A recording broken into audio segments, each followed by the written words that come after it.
Hello, and welcome back to Sleepy Hollow Whispers. Before we begin, feel free to leave a comment and tell me where you're listening from. I love reading every single one.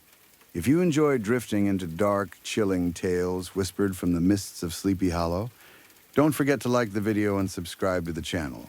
Turn on notifications so you never miss a new story. Now, get comfortable, dim the lights if you dare, relax your mind, let the outside world fade away, and let's begin. Story 1. It started about 3 weeks ago with something so small that I almost ignored it. I was sitting on the couch one evening, half watching a cooking show and half scrolling through my phone, when I heard my ringtone coming from down the hall. It was the same little melody I had used since 2019. Nothing special, nothing dramatic, just a soft tune I had heard so many times that I could recognize it instantly, even through walls or from the bottom of a bag. Without thinking, I looked down at my phone. It was sitting on the couch beside me. The screen was dark. No call. No notification. No sound. For a second, I just stared at it, confused. Then, I laughed a little, because what else was I supposed to do? People hear phantom phone sounds all the time. I had read about it before. Phantom ringtone syndrome. Your brain gets so used to hearing your phone that sometimes it makes the sound up totally normal. A little annoying, maybe, but normal. That was what I told myself. But even then, something about it bothered me. The sound had not felt like it came from inside my head. It had come from down the hallway, clear, physical, real. I tried to forget about it. I went back to watching TV. But I kept glancing toward the hall. The apartment was quiet after that. The only sound came from the rain outside and the low hum of the refrigerator in the kitchen. Nothing else happened that night, so by morning, I had almost convinced myself I had imagined it. The second time happened 2 nights later. I was in the kitchen making dinner. Nothing fancy, just pasta and store-bought sauce. Because I was too tired to cook properly. I had left my phone on the counter next to the stove. I remember that clearly because I was using it to check a recipe I wasn't really following. Then the ringtone started again, not from the counter, from my bedroom. I froze with the wooden spoon in my hand. The melody played softly, distant but clear. Same exact tune, same rhythm, same gentle rise and fall. I looked at my phone on the counter. Again, the screen was black. I touched it just to be sure, and it lit up to the home screen. No missed call, no alert. Nothing. The ringtone kept playing. This time I didn't try to laugh it off. I turned down the stove, wiped my hands on a towel, and walked slowly toward the bedroom. The sound stopped before I got there. I stood in the doorway, listening. Nothing. The room looked normal. Bed unmade, laundry chair overflowing, closet door half open, blinds tilted slightly wrong because I never fixed them properly. I checked under the bed even though I felt stupid doing it. I checked the closet, the nightstand drawer, and behind the door. Nothing. I went back to the kitchen, but I didn't eat much that night. After that, it started happening more often. Sometimes I heard it while brushing my teeth, sometimes while folding laundry, sometimes while sitting at my desk trying to work. It never lasted long. Maybe 5 seconds, maybe 10. Long enough for me to recognize it, but not long enough for me to get close. Every time, my real phone was silent. I started carrying my phone around just to prove it wasn't ringing. That didn't help. The sound still came from places my phone wasn't. One afternoon, I was putting away clean towels when the ringtone started again from somewhere low in my bedroom. I froze and waited instead of moving toward it immediately. I wanted to figure out exactly where it was coming from. This time, I managed to narrow it down. The vent near the baseboard. I crouched slowly and pressed my ear near the metal cover. The sound was definitely coming from inside. Not loudly, but clearly. It echoed faintly through the ductwork, as if my phone had somehow been dropped deep inside the walls. I held my breath. The ringtone stopped, not faded, stopped abruptly. Like someone had noticed I was listening. That was the first moment I truly felt afraid. I told myself there were explanations. Maybe an old phone had fallen into the vent somehow. Maybe a neighbor had the same ringtone and the sound carried strangely through the building. Maybe there was some speaker interference, some electrical issue, some weird signal bouncing around the ducts. But none of those explanations felt right. For one thing, I lived alone in a ground floor apartment. The walls were thin, sure, but I knew what neighbor noise sounded like. Footsteps upstairs, a muffled TV through the living room wall, pipes knocking. Dogs barking, this was different. This sounded like my phone. Specifically mine. The next time it happened, Danny was with me. Danny is my closest friend, and also the kind of person who reacts to weird things with sarcasm first and fear much later. I had told her about the ringtone earlier that week, expecting her to make fun of me. She did at first. She said I needed sleep. She said I was becoming one of those people who hears their phone in the shower. She told me to change my ringtone if it bothered me so much. Then she heard it herself. We were in my kitchen, eating takeout straight from the containers. She was sitting on the counter like she always did, even though I had told her a dozen times not to. I was standing by the sink when the melody started. This time, it came from behind the refrigerator. Danny stopped chewing. Her face changed instantly. "That's your ringtone," she said. "I know." My phone was on the table between us. Screen dark, completely still. The sound played for maybe 6 seconds before stopping. Neither of us moved for a moment. Then Danny slid off the counter and said, "Pull the fridge out." I didn't want to. I really didn't. But having someone else there made me feel less insane. And if there was some stupid, normal explanation, I wanted to find it. So we pulled the refrigerator away from the wall. There was dust, a lot of it. Some old crumbs. A bottle cap, a French fry so dry and stiff that it looked fossilized. But there was no phone, no speaker, no animal, no obvious hole in the wall large enough for anything to crawl through. Then the smell hit us. Both of us reacted at the same time. Danny covered her mouth and stepped back. I gagged so hard my eyes watered. It smelled old and wet. Rotten, but not like spoiled food exactly. It was worse than that. It reminded me of something that had died somewhere hidden and stayed there too long. Not fresh rot, deep rot. The kind that gets into walls, into wood, into the back of your throat. We pushed the fridge back without saying much. Danny tried to stay calm, but I could tell she was shaken. She suggested calling maintenance. I said I would. Then she asked if I wanted to stay at her place for the night. I almost said yes, but pride is a stupid thing. I told her I was fine. I wasn't fine, but for a few days after that, the apartment went quiet. No ringtone from the walls. No smell except the faint leftover trace behind the fridge. No movement in the vents. Nothing. That almost made it worse. When something strange happens once, fear is sharp. When it stops, fear spreads out. It becomes suspicion, waiting. Every quiet room starts to feel like it is holding its breath. I changed my ringtone during that quiet stretch. I thought maybe if I changed it, the sound would stop bothering me. Or maybe I wanted to prove something. If I heard the old ringtone again after changing it, then I would know for sure it wasn't some glitch from my phone. I changed it to a plain default tone. Nothing happened that day. Nothing happened the next.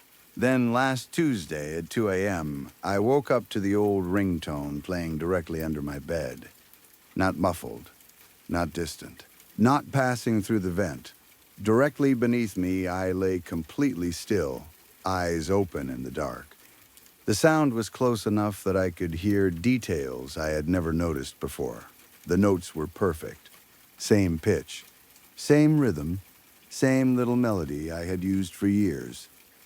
But underneath, it was something wrong. Wet. That is the only word I have. The ringtone had a wetness to it, like the sound was not coming from a speaker, like something living was trying to shape the notes.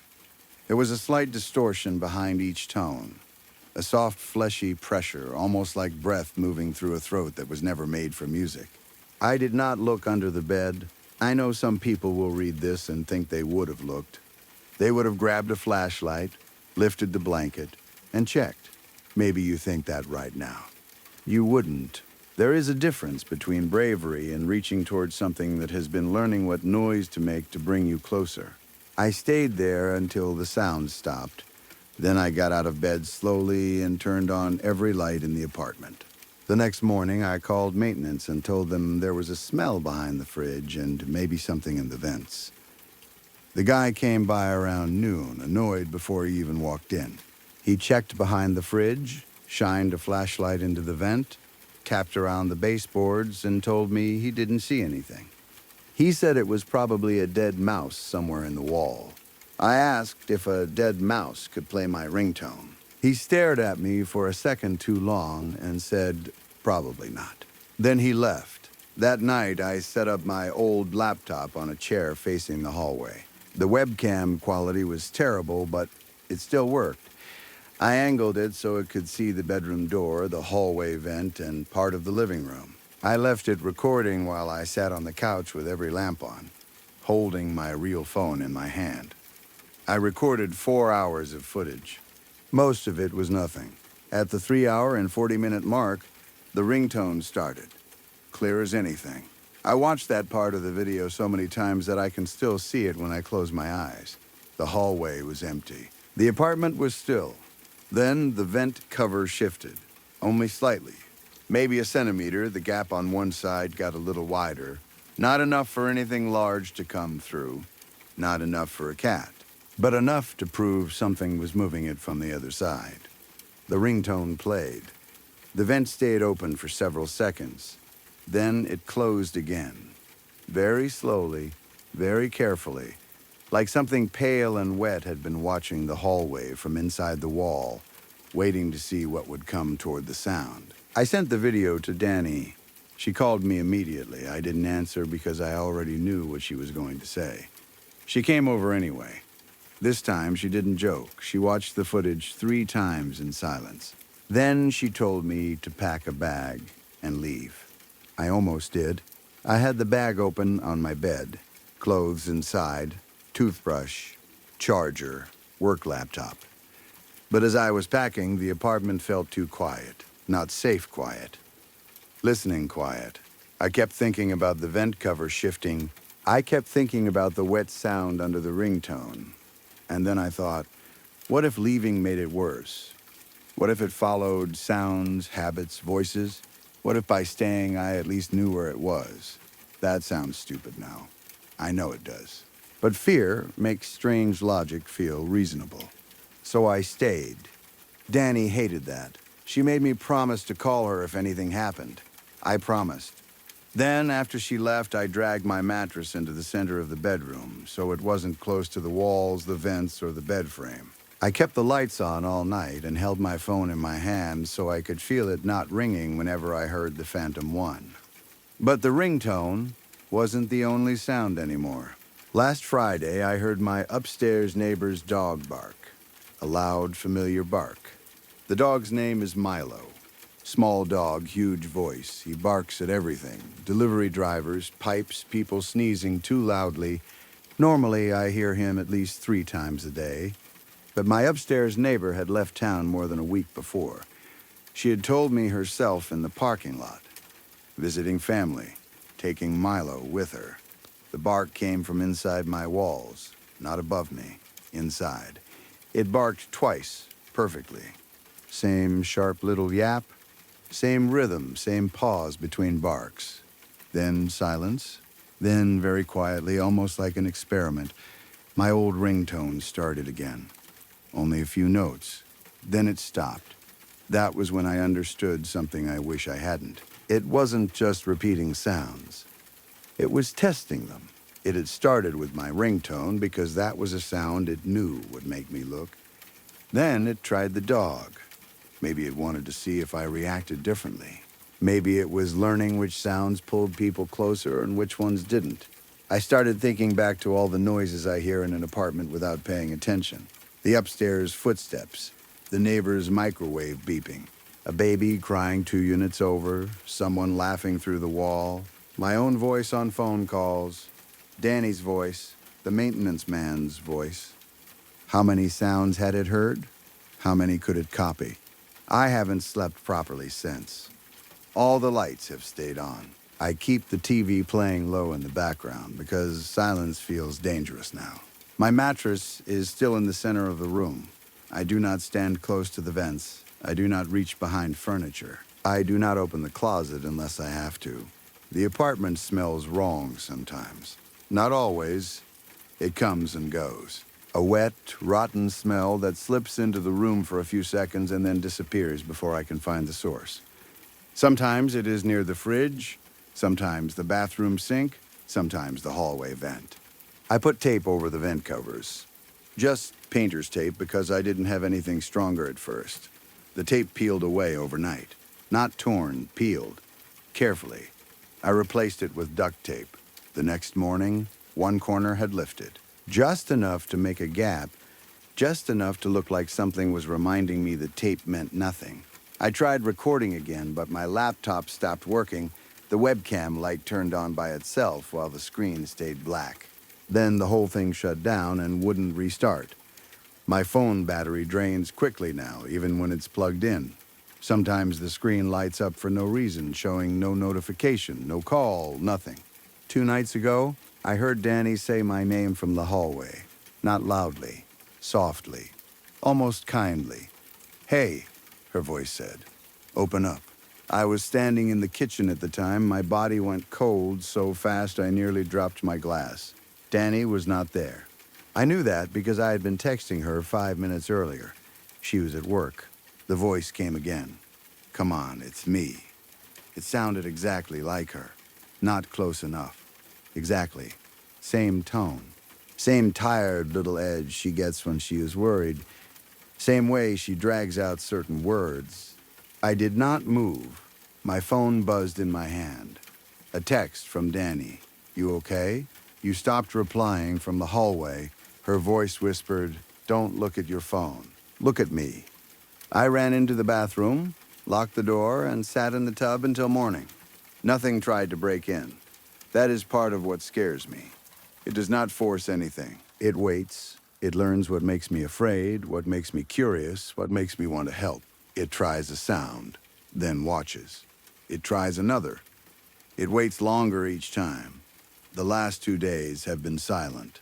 No ringtone, no dog, no Danny, no scraping vent cover, nothing. I do not take that as a good sign. Something that has been learning and adjusting and watching does not simply stop. It gets patient. It learns that constant noise makes me alert, so now it gives me quiet. It lets me get tired. It lets my fear soften around the edges. It waits for me to convince myself I overreacted. I think it knows that I know, and I think it is changing its approach. I'm writing this so there is a record of what happened, in case I disappear or in case someone finds this apartment empty and says I left on my own. I'm also writing because typing is the only thing keeping my hands busy. If I stop, I know I'll do something stupid. I'll check behind the fridge again. I'll pull the vent cover loose. I'll look under the bed. I'll follow the next sound just to prove I still control myself. If anyone has ever experienced anything like this, please tell me what it wants. Tell me what it does when it decides it is ready. Because my phone is in my hand right now. I can feel it. It is not vibrating. The screen is black. It is not ringing. But from somewhere inside the wall behind me, I can hear my ringtone. Story 2. I'm a door-to-door saleswoman. Most people just say salesman because that is what they are used to. And honestly, sometimes I wish I could forget the woman part too. It would make the job easier.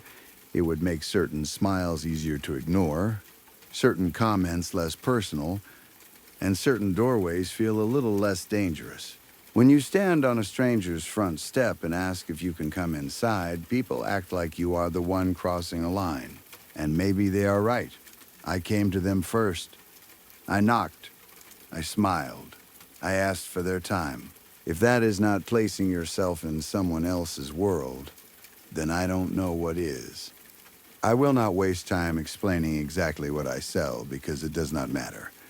The short version is that I work for a charity. That sounds better than sales, and it makes me feel better too. It also changes the kind of person who opens the door. People who open their doors for charity are not always kinder, but they are usually lonelier. They have more time. They want someone to listen. Sometimes they want to help. Sometimes they want to talk about their dead husband, their sick dog, their awful children, their church, their garden, their knees, or the way the neighborhood used to be before everything changed. My boss always tells me I am not there to listen to their life stories. I still do sometimes. In fact, I listen a lot. A good sale comes from trust, and trust comes from acting like you care until you accidentally start caring for real. That is one of my flaws, or maybe one of my strengths. I genuinely like people. Most of the time, they seem to like me, too. That is why I keep getting Employee of the Month and why I carry around so many pieces of other people's lives that nobody else wanted. Most of those stories are harmless. Some are sweet. Some are sad. Every now and then, though, one of them turns frightening.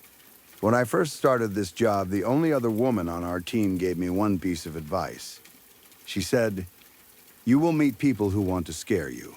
Now I know she was right. It was one of the smartest warnings anyone has ever given me. I remember it whenever the air in a house changes. I remember it when someone's smile stays too long, when a man lowers his voice for no reason, when I notice 2 locks on the door, thick curtains on every window, and walls that suddenly feel too solid. Still, I don't scare easily, and most people do not mean to frighten me. Some are confused, some are sick, some are lonely, some are scared themselves. Sometimes it is hard to tell the difference. Mr. Rogers was one of those cases. I met him while working a new estate we had just received permission to visit. It was not really new. It was made up of a few old apartment buildings full of older people.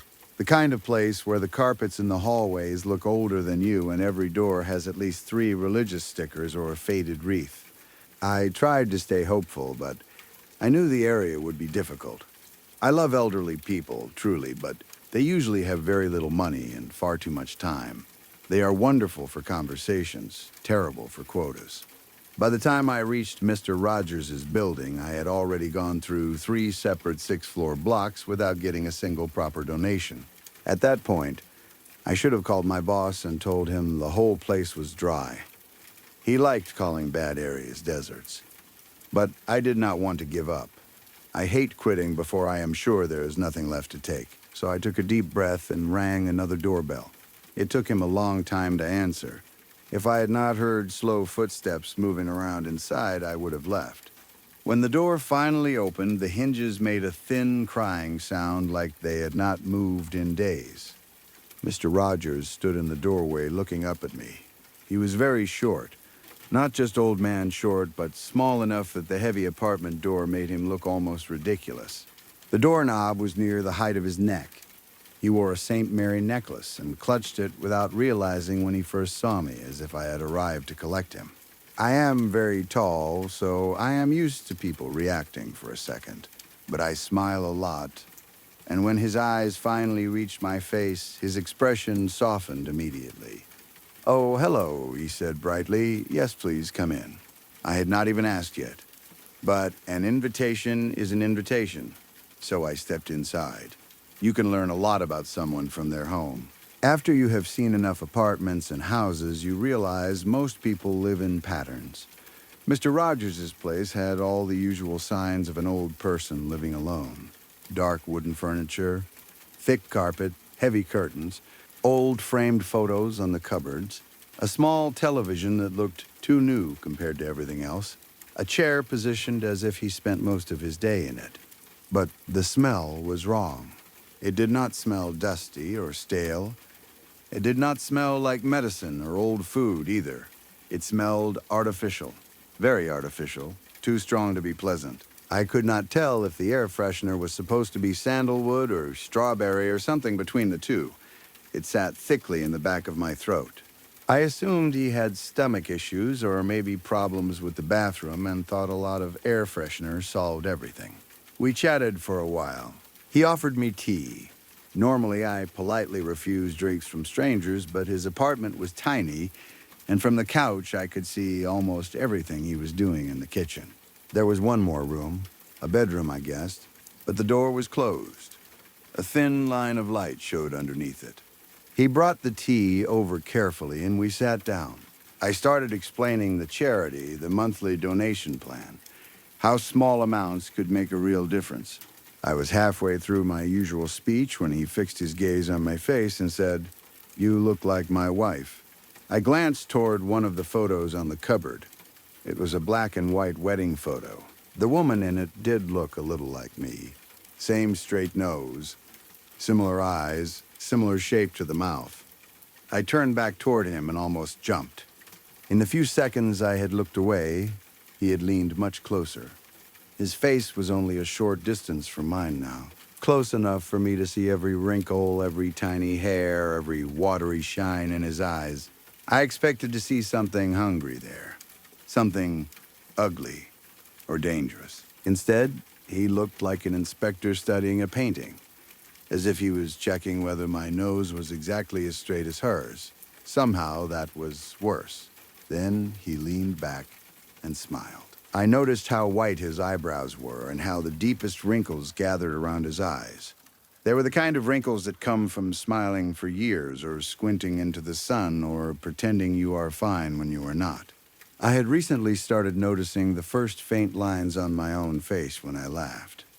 For some reason, that made me smile back. "I'll show you the photos," he said. She was very pretty. He stood and went straight to the bookshelf. I held in a sigh.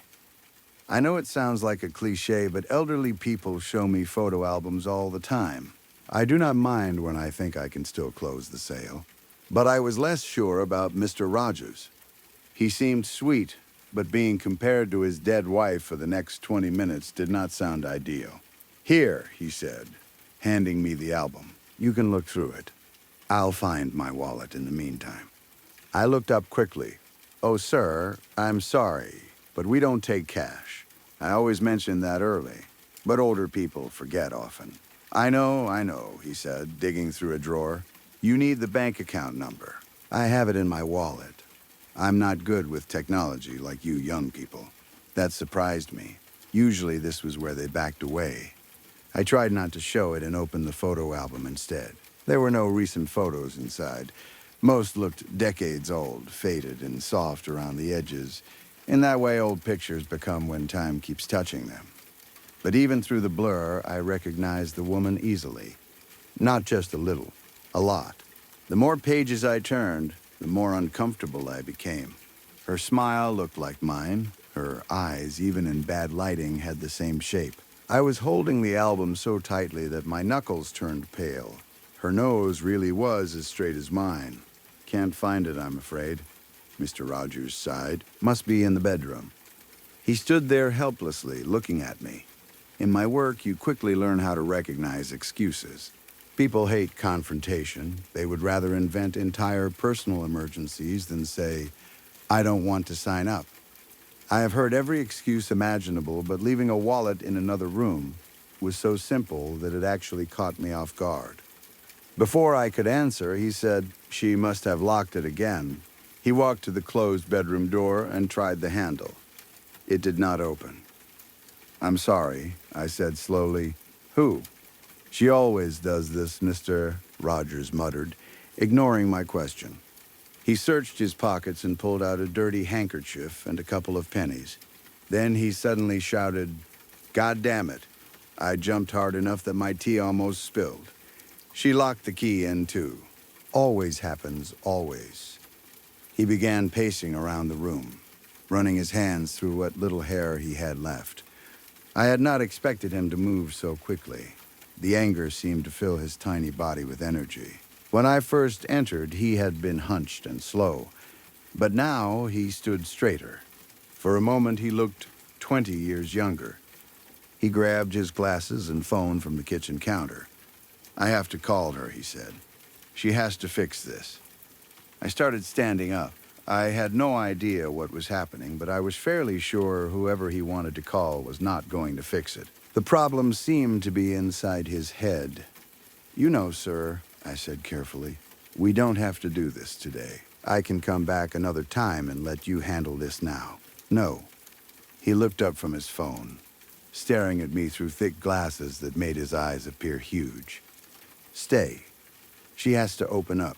She can't do this forever." I was already moving toward the front door while his phone rang. He had the volume set loudly enough that I could hear the signal from across the room. No one answered. He tried 3 more times, never taking his eyes off me. By the 3rd attempt, my heart was racing. I tried to keep my voice calm. "Mr. Rogers, maybe you could call someone else." He sat slowly on the couch and scratched his head. "My son has a spare key," he said. "Let's try him." I breathed out in relief. I thought about leaving anyway, but then I sat down in the chair across from him. If his son was coming, maybe this would settle itself. The son answered. There was no confusion in his voice when Mr. Rogers explained the locked door. He simply said he would be right there. "He'll be here in 10 minutes, Mr. Rogers told me." Then his face softened again. "Listen, honey, I'm very sorry. I didn't know it would take so long. He'll come with the key and we can fill in your form." I really want to help. For a second, I forgot what I was even doing there. I had come to sell, to get a bank account number, to move on. But Mr. Rogers clearly was not well. I may be good at my job, but I do have some morals, and getting a monthly donation from a confused old man did not feel right anymore. "I'm a little confused about the door," I said gently. "You're saying someone locked it from the inside? Who?" "She does it sometimes," he sighed, leaning back. All the anger had drained from him now. He was slow and slouched again. "She locks the door from the inside. Sometimes she puts my things in that room too, so I can't reach them. But maybe I just forgot where I left the wallet. Getting old does that to you." I glanced at the door and the thin light beneath it.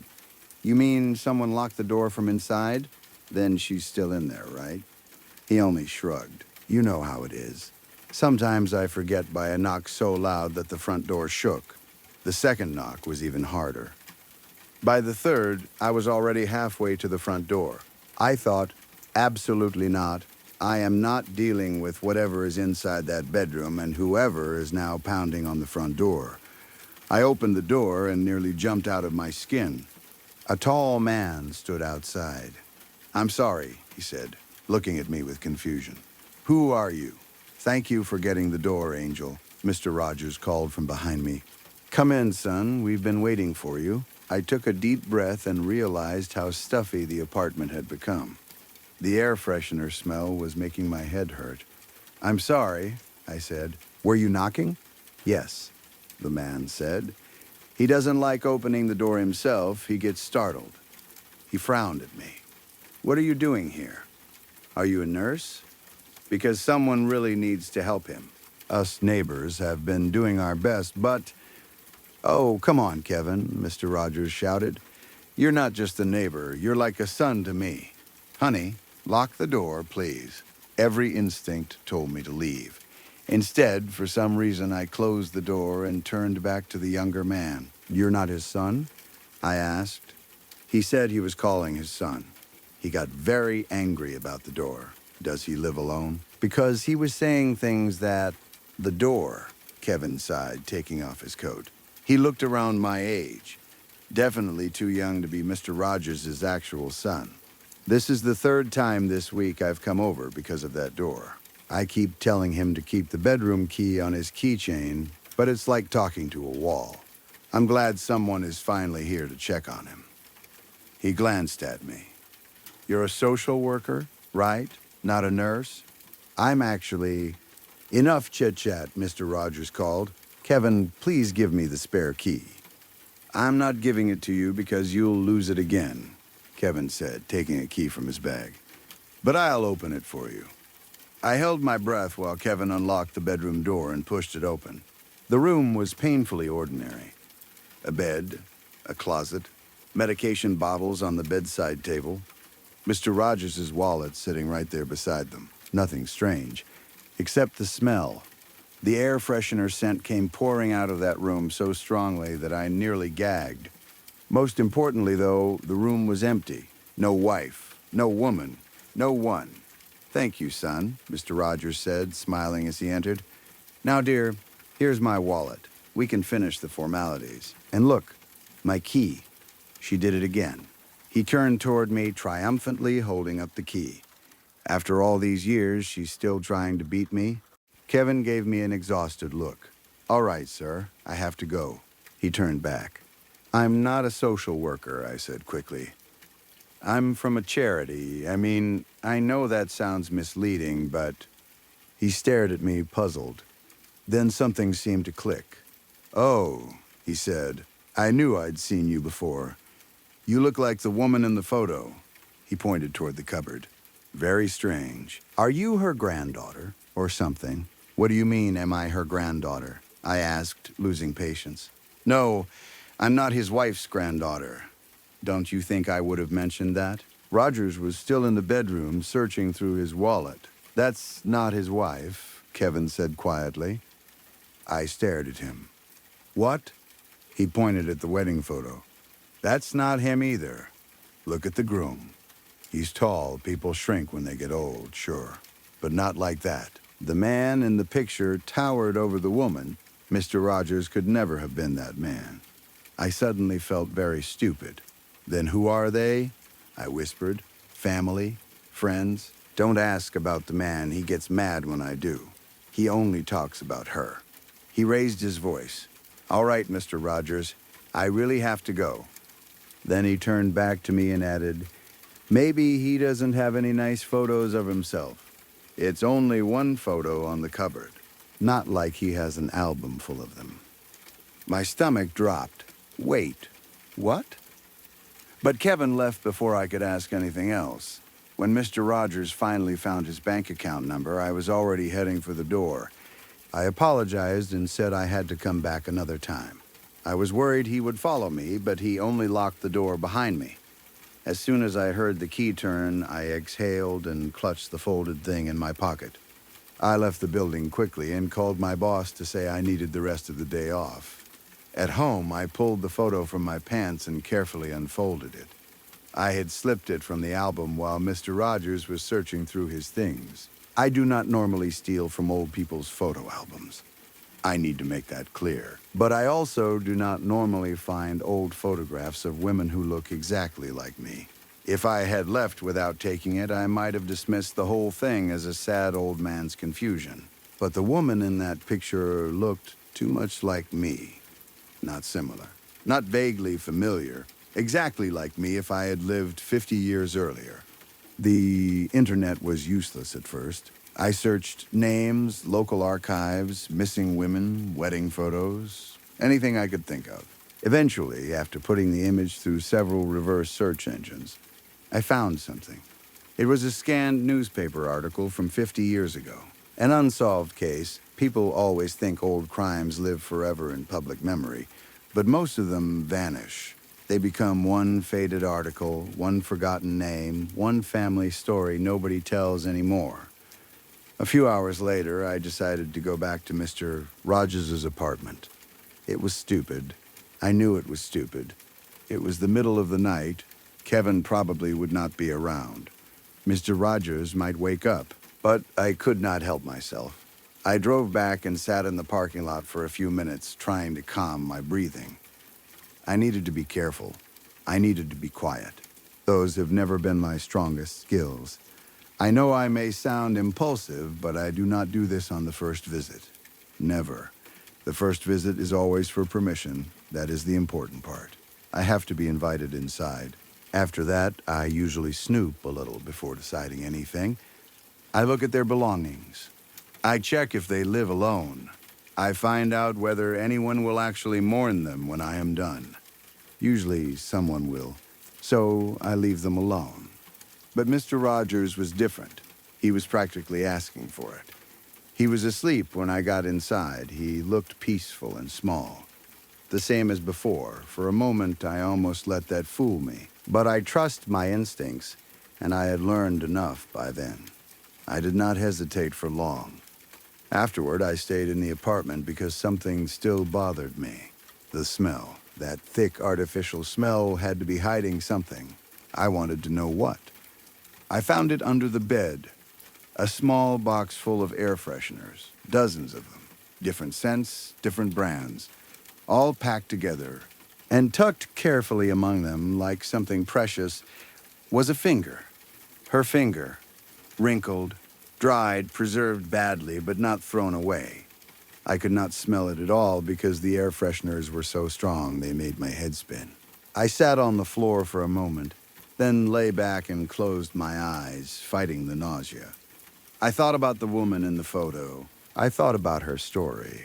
Reduced to one article and one stolen piece hidden under a bed, I thought about the closed bedroom door and the key Mr. Rogers kept losing.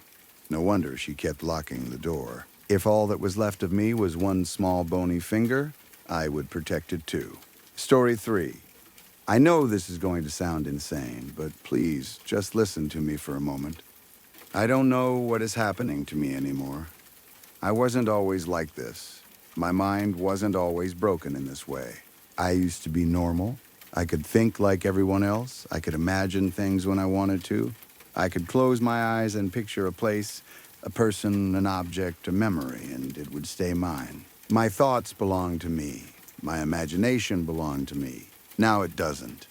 Now, every time I try to picture something, every time I try to let my mind wander even a little, something else slips in. Not a thought. Not exactly. More like a person. A presence. Someone sitting somewhere deep inside my head, waiting for me to open any door so he can walk through it. It is hard to explain, so let me try it this way. Picture an apple. Not just any apple. A Honeycrisp apple.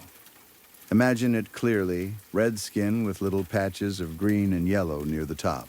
Imagine the surface shining slightly because it was picked that morning, with tiny drops of dew still clinging to it.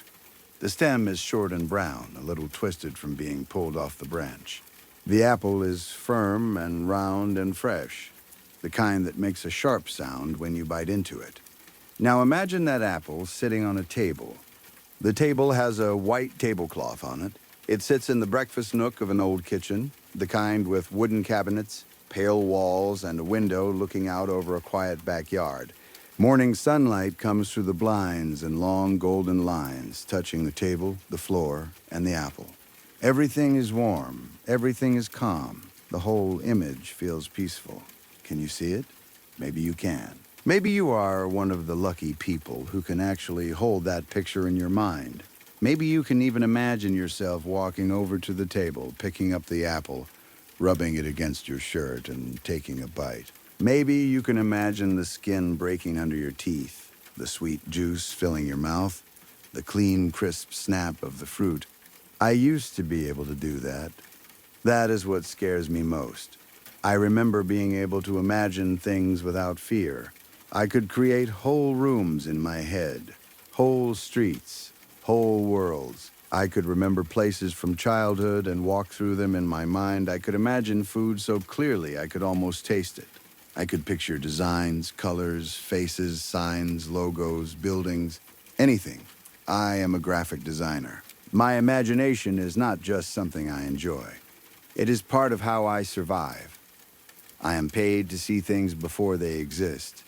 I am paid to form shapes and colors in my head, arrange them, improve them, and then bring them into the real world.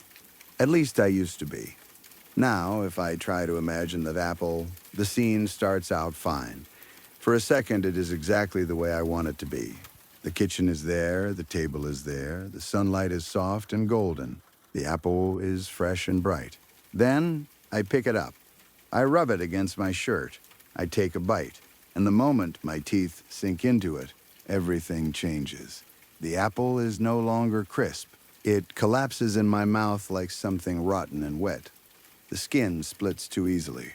The flesh underneath is brown, soft, and sour.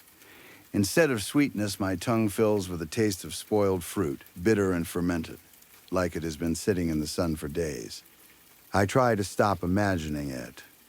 I cannot. That is the worst part. Once it begins, I can't pull away. My mind keeps chewing even though I don't want it to. My imagined mouth keeps moving. I feel the mush spread over my tongue. I feel something small and soft wriggle between my teeth. A worm. I feel it, not just imagine it. Feel it. It twists against my tongue, slick and alive. I want to spit it out, but in the daydream, I can't. My body refuses to listen. My throat tightens. My stomach turns. The peaceful kitchen becomes a trap, and I am stuck inside my own imagination, forced to experience every disgusting detail. And somehow, when I finally come back to myself, I still taste it. That is not a metaphor. I actually taste rot in my mouth. I can be sitting at my desk, fully awake, eyes open, hands on my keyboard. And after one of these thoughts, the taste stays on my tongue. Sour fruit, mold, wet earth. Sometimes I gag hard enough that my eyes water. It is like my imagination is leaking into the real world, or something from the real world is leaking into my imagination. I drop the apple in the scene. It hits the kitchen floor with a wet, heavy sound. Not the thump of a solid fruit, but a soft splatter. I look down because the sound makes me look, even though I don't want to. The apple has burst open across the tile, brown flesh, seeds, pieces of skin, the worm crawling through the mess. The kitchen is no longer warm. The sunlight is fading. Dark clouds cover the window outside, turning the room gray. The golden morning light becomes thin and sick. The shadows under the table grow longer. Then I look up, and he is there. The man who ruined my mind. He is always sitting at the table. He does not look the way you might expect. He is not some old ghost in a black suit. He does not wear a top hat. He does not look like a demon from an old painting or a monster from a nightmare. He looks ordinary. That makes it worse. He wears a plain gray hoodie with the hood pulled up. Under the hood, he has a baseball cap on, the brim pulled low enough to hide his face in shadow. I have never seen his eyes. I don't know if he even has any. He sits slouched in the chair like someone waiting outside a gas station at midnight. His legs are too long. That is the one thing about him that is not normal. They stretch out under the table, covered in dark jeans, spread wide in a lazy, careless way. His sneakers are all black except for mud caked around the soles. He never moves much. He does not need to. His outline is always sharp, more real than anything else in the scene. The apple may rot, the kitchen may darken, the sun may disappear, but he stays perfectly clear like he is the only part of the vision that truly belongs there. Then he laughs. Not loudly, not like a movie villain, just a low, gravelly chuckle from inside that shadowed hood. That is usually when the daydream ends. I snap back to reality with the taste of rotten apple in my mouth, and his laughter still ringing in my ears. At first, I thought it was stress. That was the easiest explanation.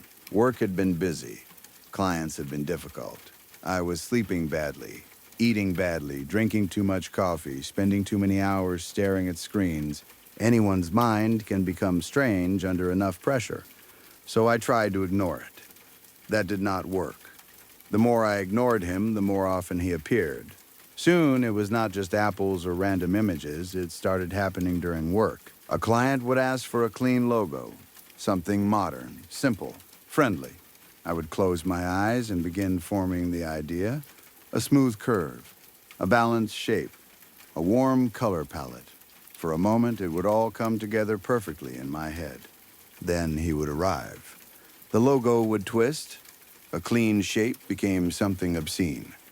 A simple curve bent into something ugly and suggestive. Letters melted into forms that looked like bodies, wounds, teeth, or things I don't even want to describe. The colors turned bruised and sickly. Everything good became corrupted, and he would be there, leaning against the image like he owned it, hands in his hoodie pocket, head lowered, chuckling. I started missing deadlines. I started avoiding projects. I would sit for hours with a blank document open, afraid to imagine anything because I knew he would touch it. My clients noticed first, then my boss, then my friends, though I didn't tell them why. How do you explain that there is a man in your head who ruins every thought you have? How do you say that without sounding like someone who should not be left alone? It got worse. My regular thoughts became infected too. I would drive to the store and stop at a red light. Everything would be normal for half a second. Then my mind would show me pressing the gas instead of the brake. I would imagine speeding through the intersection. I would imagine someone crossing at the wrong moment. A child, an old woman, a man pushing a stroller.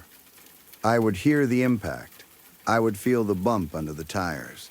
I would see myself stepping out of the car, shaking, while people screamed. The road would be wet with blood that looked too bright to be imagined. I would smell burnt rubber and iron, and he would be standing on the sidewalk, gray hoodie, black sneakers, mud on the soles, laughing under his breath. Then I would come back to myself, still sitting at the red light, hands gripping the steering wheel so tightly my knuckles hurt. Sometimes I had to pull over afterward because I couldn't trust my own body for a few minutes. Not because I wanted to do those things. I need you to understand that I do not want these thoughts. That is what makes them terrifying. They are not desires, they are invasions. They come with force. They feel placed inside me. I can be brushing my teeth and suddenly imagine smashing my face into the sink. I can be chopping vegetables and suddenly see the knife going somewhere it should not.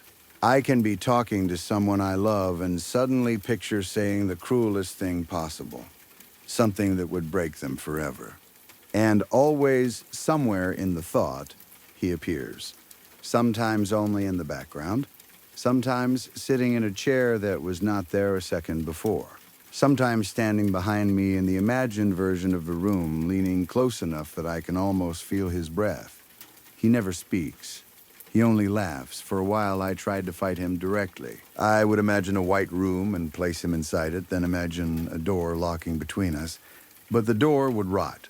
The walls would stain. His muddy footprints would appear across the clean floor. I would turn around and find him sitting in the corner, shoulders shaking with quiet laughter. I imagined fire. He sat inside the flames. I imagined drowning him. He appeared beneath the water, still laughing, bubbles rising from the darkness under his hood. I imagined erasing him. The eraser turned black in my hand and broke apart into worms. So I stopped fighting. That was a mistake. When I stopped fighting, he got comfortable. Now he appears even when I am not actively imagining anything. He hides in the spaces between thoughts, in the half second before sleep, in the blur after waking, in the quiet moments when I am waiting for a file to export or standing in line at a coffee shop. I will look at a stranger's face and suddenly imagine it splitting open. I will hear a dog bark and imagine it choking. I will see a family laughing at a restaurant and immediately picture the ceiling collapsing on them. Every image comes with sound. Smell, texture, pain, and then the chuckle. Always the chuckle. I tried meditation once. That was funny in the worst possible way. The app told me to close my eyes and imagine my thoughts as leaves floating down a stream. I tried. I really did. I pictured a calm little stream, sunlight on the water, green leaves drifting along the surface. Then the water turned black. The leaves became pieces of skin. A body floated past. His body, I thought at first, but no. He was sitting on a rock in the stream, knees spread, hoodie soaked, head lowered beneath the baseball cap, laughing. I opened my eyes so fast I nearly dropped my phone. I have stopped watching movies, I have stopped reading books, I have stopped listening to music with my eyes closed. Anything that requires imagination becomes dangerous. But you can't stop thinking. That is what no one understands. You can avoid pictures, you can avoid art, you can avoid daydreaming, but you cannot avoid your own mind. You cannot live without images forming somewhere behind your eyes. Even trying not to imagine him makes me imagine him. The gray hoodie, the cap, the shadow where his face should be. The muddy shoes, that awful quiet laugh. I do not know who he is. Sometimes I wonder if he is something I created, some part of me that broke under stress and learned to hate every beautiful thought I ever had. Other times, I feel certain he came from somewhere else, because there are moments when he knows things before I do. A few nights ago, I tried to imagine my childhood bedroom. I wanted something safe, something familiar, a place from before all this started. At first, it appeared perfectly. The old blue blanket on my bed, the glow-in-the-dark stars stuck badly to the ceiling, the bookshelf with the broken bottom shelf, the window that looked out over the backyard. I almost cried because for a moment it was untouched. Then I heard his chuckle from the closet. I turned in the memory. The closet door was open. He was sitting inside, folded into a space too small for his long legs. But this time, something was different. He was holding something. A stuffed rabbit I had not thought about in years. I had forgotten it completely. It had one missing eye and a tear in one ear. I slept with that thing when I was very young. I never told anyone about it. I had not remembered it until I saw it in his hands. He lifted it slightly, then his head tilted, and from the darkness under the hood, I heard the chuckle again. That was the moment I started to believe he was not just my imagination. Because how can a thing inside my mind show me memories I no longer remember? Unless he is digging. Unless he is searching through me. Unless the rotten apple, the awful thoughts, the corrupted designs, all of it is only the surface. Maybe he is not trying to scare me. Maybe he is looking for something. I don't sleep much now. When I do, I wake up with my jaw sore from clenching my teeth. Sometimes my mouth tastes like mud. Sometimes there is dirt on the floor beside my bed, though I tell myself it must have come from my shoes. But last night was different. I woke at 3:12 a.m. because I heard laughter. Not in my head. In my room. Low. Gravelly. Close. I lay perfectly still in the dark, staring at the ceiling. My heart was beating so hard I could feel it in my throat. For a few seconds, I thought maybe I was still dreaming. Then I smelled rotten apples. The smell filled the room. Sour, sweet, wet, spoiled. Slowly, I turned my head toward the chair in the corner. Something was sitting there. I could not see much in the darkness, only the outline. Slouched shoulders, hood pulled up, long legs spread wide. A baseball cap brim hiding the face. I did not move. Neither did he. Then my phone lit up on the nightstand. No notification, no call. The screen just turned on. A note app was open. I had not opened it. Words appeared on the screen one by one, as if typed by invisible hands. Stop imagining me. I stared at the words until my eyes burned, then more appeared. I am almost done. The chair creaked. The figure in the corner leaned forward slightly. For the first time, the man in the hoodie spoke. His voice sounded exactly like the chuckle, deep and rough and full of dirt.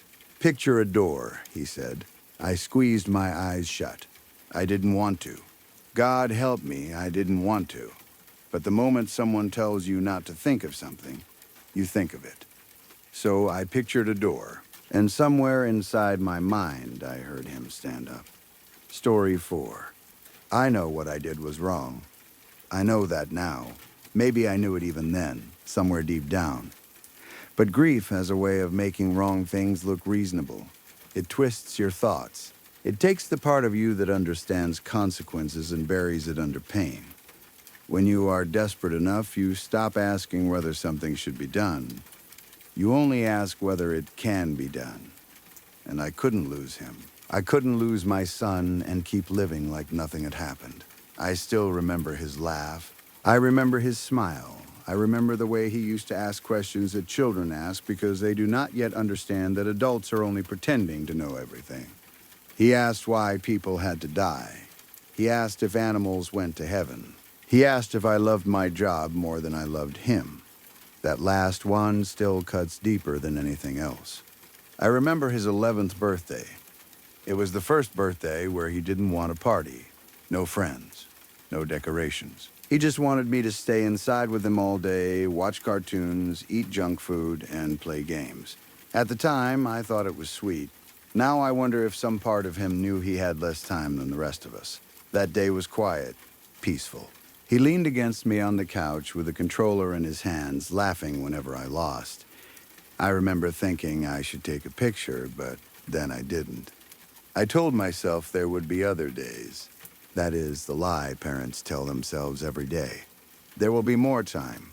Then came the accident. I still hear the ambulance sometimes when I try to sleep. That shrieking sound tearing through the night. The flashing red and blue lights painting the street, the pavement, the faces of strangers.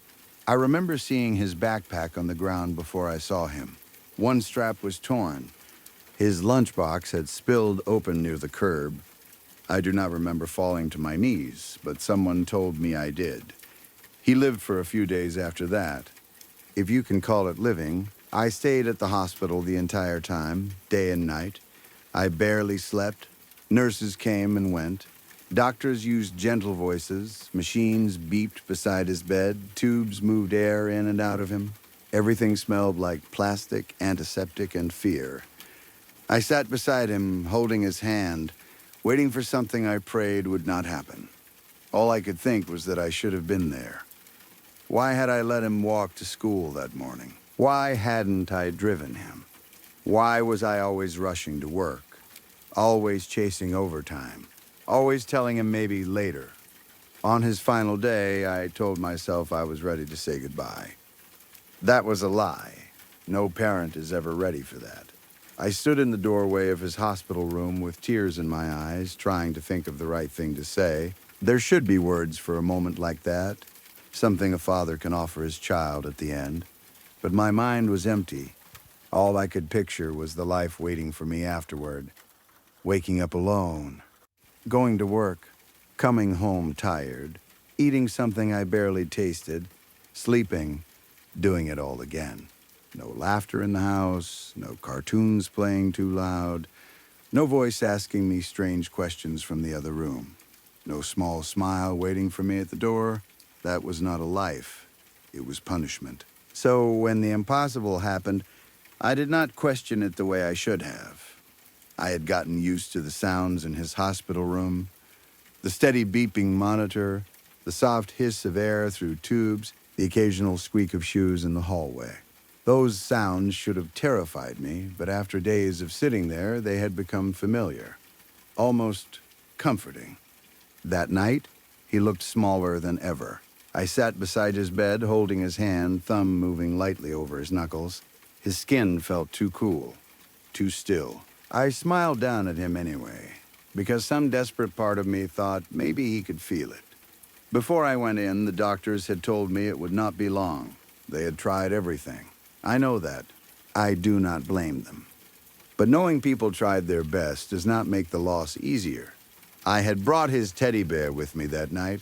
I gave it to him when he was 5.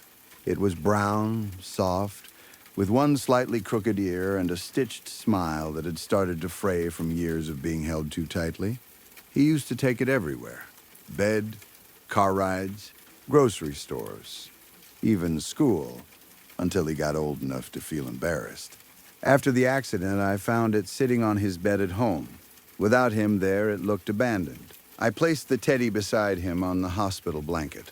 "Hey, buddy," I whispered. My voice sounded weak, almost unused. I realized then that the only time I had spoken much over those past few days was when I was talking to him in that room. I looked at his face, hoping for anything. A twitch. A breath that seemed stronger than the last. A movement of his fingers. Nothing. "You remember this?" I asked, holding the teddy closer to him. "You used to take it everywhere. You'd throw a fit whenever I told you it had to stay home." I laughed softly, but it broke halfway through. "I'm sorry," I whispered. The room seemed to grow quieter around those words. I should have been there more. I know that. I should have spent more time with you. I thought I had time. I thought we had... I pressed my hand over my eyes. I do not know why I tried to hide the fact that I was crying. He was unconscious. He could not see me. I can fix it, I said. I do not know why I said that. Maybe I was talking to God, maybe to the thing that was already listening. I can fix it somehow, I whispered, gripping the teddy tighter. I just need you to stay. My voice cracked. Please, don't leave me here alone. I stayed like that for what felt like hours, bent over his bed with the teddy in my hands and my son's silent body in front of me. Then something changed. I cannot explain it properly. The room did not shake. The lights did not flicker. There was no sudden wind, no voice from above, nothing dramatic. But the air shifted. My son's face looked calmer somehow. At the same time, the teddy in my hands grew heavier. I told myself it was exhaustion. Then I heard him, "Dad." The voice was quiet, so quiet I thought my mind had created it because it could not survive the silence anymore. I looked at my son. He had not moved. His lips were still. His eyes were closed. "Dad." This time it was louder, clearer. I looked down at the teddy bear. Something inside me understood instantly that this was wrong. But grief does not care about wrong. The only thing I cared about was that I had heard his voice again, and I was not going to lose it a second time.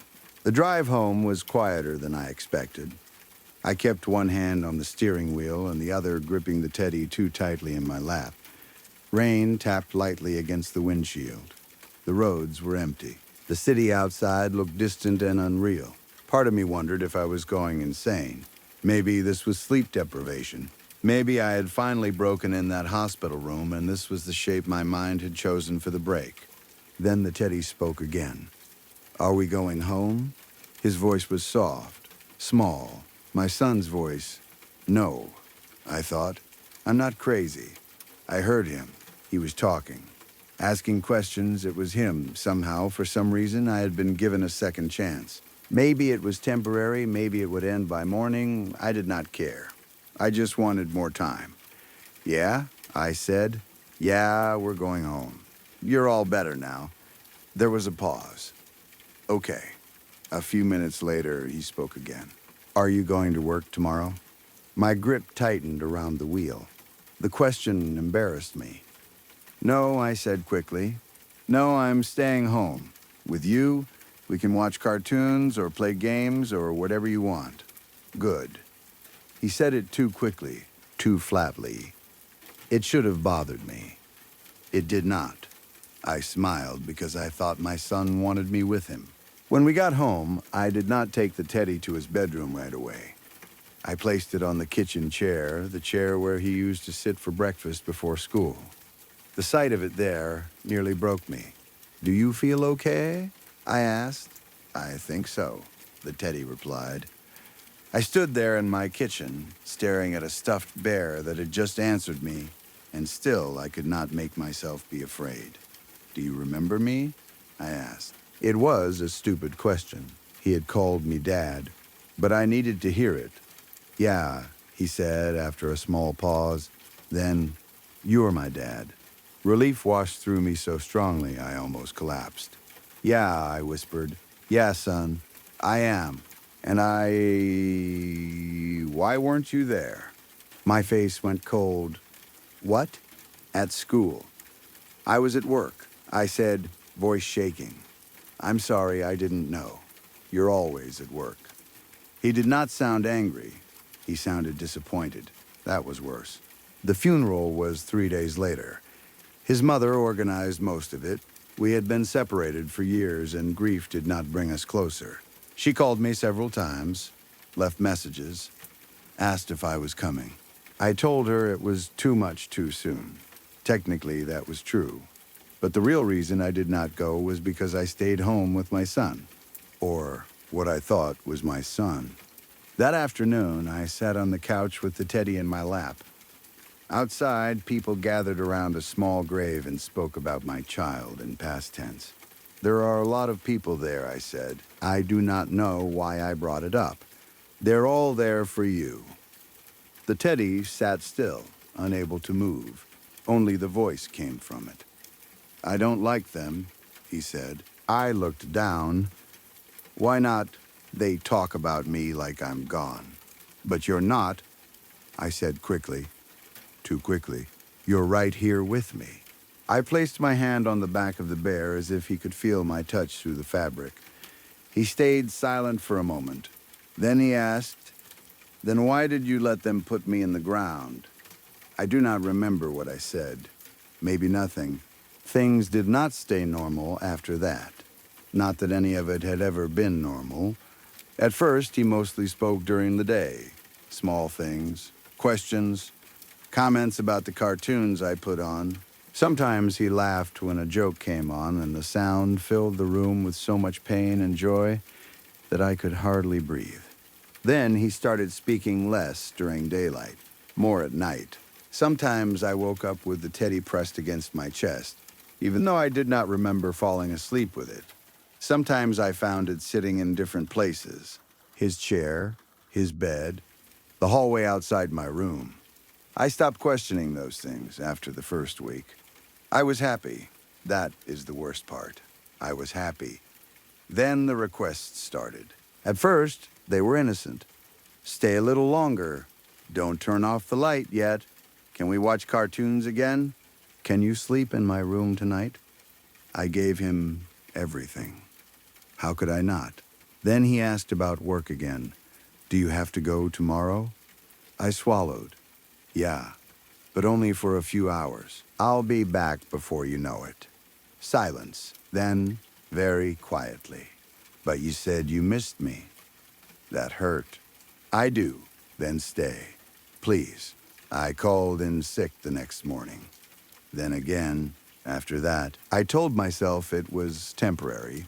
I told myself I was doing what any father would do if given a miracle. But miracles do not usually make demands. The first, truly strange request came after my sister Ellie visited. She arrived without warning on a Tuesday morning with groceries. I had not been answering calls much, and apparently that had worried her. "You look awful," she said when I opened the door. "Thanks," I muttered. She stepped inside slowly, looking around the house. Dishes sat in the sink, curtains were closed, blankets were piled on the couch. The whole place smelled stale. Her eyes kept drifting toward my son's room at the end of the hall. "Are you sleeping in there?" she asked. "And don't lie to me." "Sometimes," I said. "It helps." She nodded, but her eyes filled with pity. "I could get you in touch with someone," she said. "A therapist, a grief counselor. You don't have to do this alone." "No, Ellie," I said sharply. "I don't need a shrink. Please, just let me grieve my own way." She did not push after that, but before she left, she stopped near the front door. "You know this isn't healthy, right?" That evening, the teddy spoke from my lap. "I don't like her." "Aunt Ellie?" I asked, rubbing my eyes. "You remember Aunt Ellie? She took us to the aquarium, remember? You loved the jellyfish. IORA. No, she doesn't. You won't let her, right?" I stared at the teddy. In the dim light of the living room, its stitched smile looked wider than before. "Right?" it asked again. "No," I said. "Of course not. I won't. Lock the door, close the curtains, don't let anyone inside, don't go to work again." I tried to laugh at that one. "I have to go back eventually. People are already worried. What you were always there more than here," he said. "Are you making the same mistake?" That hit like a knife under my ribs. "Come on," I whispered. "That's not fair. But it's true, isn't it? Don't you love me more?" I stayed silent because I was ashamed. Whenever I stayed silent too long, he followed with more questions. "Why aren't you looking at me? Why won't you talk to me? Are you scared of me?" As the days passed, I stopped sleeping properly. I stopped eating normal meals. I stopped opening curtains. I ignored calls. I let dishes pile up. I lived inside that house with the teddy bear and the voice of my dead son, and I called it love because the truth was too terrible. The first time I truly woke up to what was happening was about a month after the funeral. I woke around 2 in the morning to wet coughing from down the hall. Then I heard my son crying. Dad, the voice was weak, frail. My instincts took over. I ran down the hallway toward his room. The door was already open. The smell hit me first. Rot, death, something sweet and spoiled. The teddy sat in the middle of the room facing me. Around it were dead birds, at least 6 of them. Their bodies were broken and spread across the carpet. Feathers stuck to dark stains on the floor. Some were torn open. Others looked crushed. There was blood on the teddy's paws. Something wet dripped from the stitching around its mouth. "Dad," it whispered. I took 1 step back. "What the hell is this? You said you'd feed me." My back hit the hallway wall.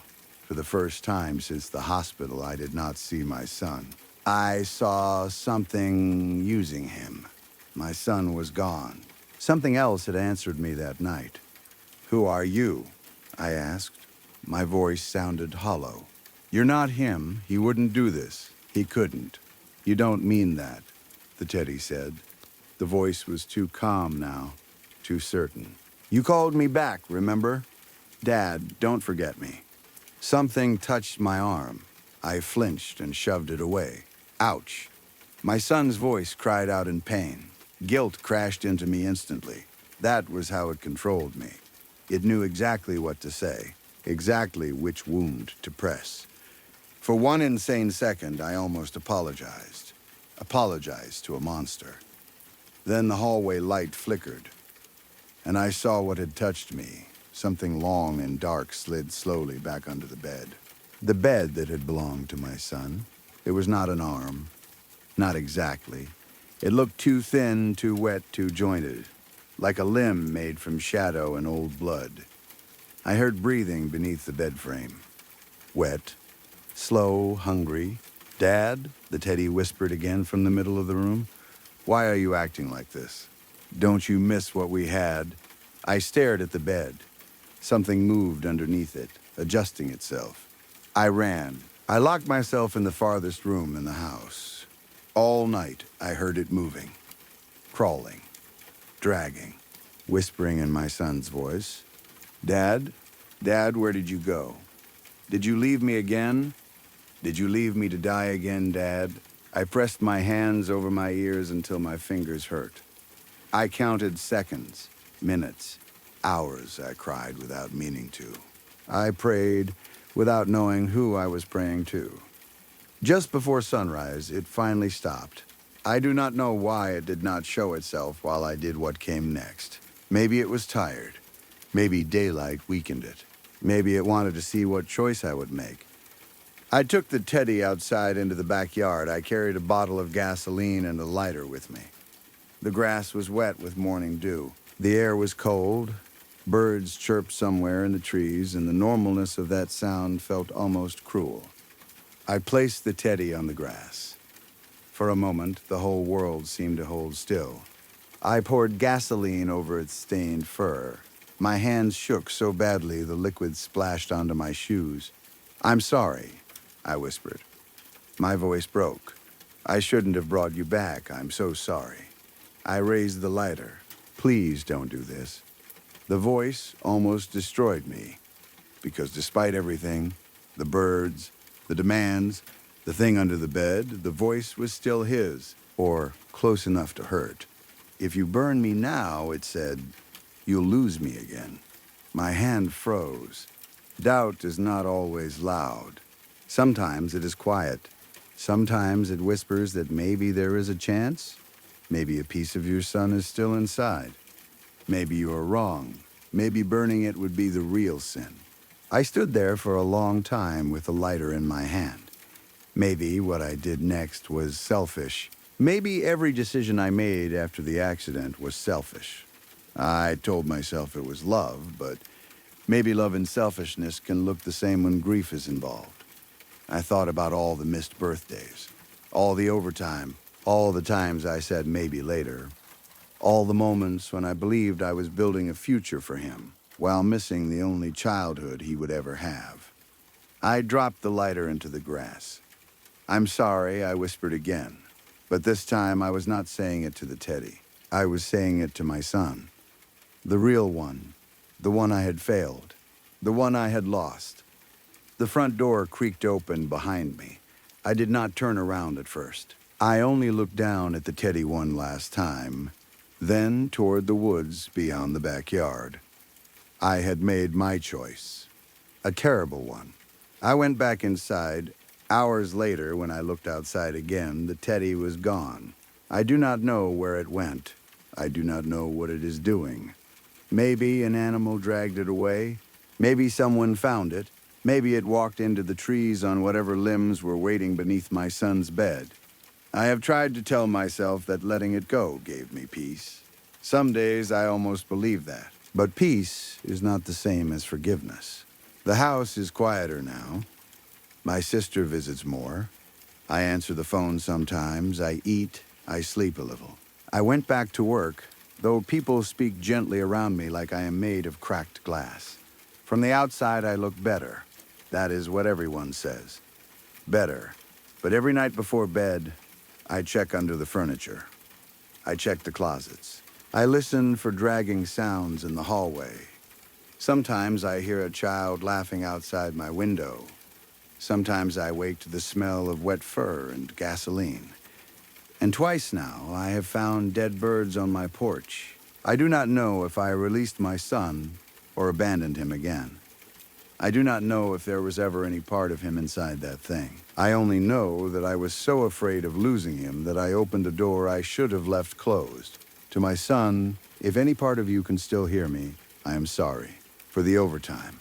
For every promise I turned into later. For every later that never came.